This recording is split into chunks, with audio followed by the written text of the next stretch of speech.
ब्रह्मपुर जिला स्तरीय जुग्म अभियोग शुणाणी ब्रह्मपुर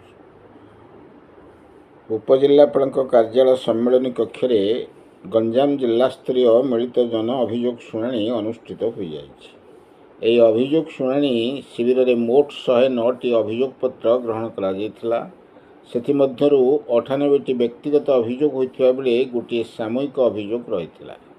रेडक्रॉस पांठि 10 जन को सहायता राशि बाबद 65,000 टंका प्रदान करा जायथिला। अभियोग शुणाणी गंजाम जिलापाल कीर्ति वासन, आरक्षी अधीक्षक डॉक्टर श्रवणा विवेक एम, मुख्य उन्नयन अधिकारी तथा कार्यनिर्वाही अधिकारी समीर कुमार जेना, ब्रह्मपुर महानगर निगम कमिशनर ब्रह्मपुर उपजिलापाल अविनाश कुमार उपस्थित अनुष्ठित होता। जनशुणाणी रे मुख्यतः मधुबाबू पेंशन, पीएम आवास और अंत्योदय गृह योजन गृह बंटन, राशन कार्ड, जमी जमा, शिक्षा, स्वास्थ्य, चिकित्सा सहायता आदि दरखास्त हस्तगत होता। शिविर में समस्त जिला स्तरीय विभाग अधिकारी माने जोग देइथिले।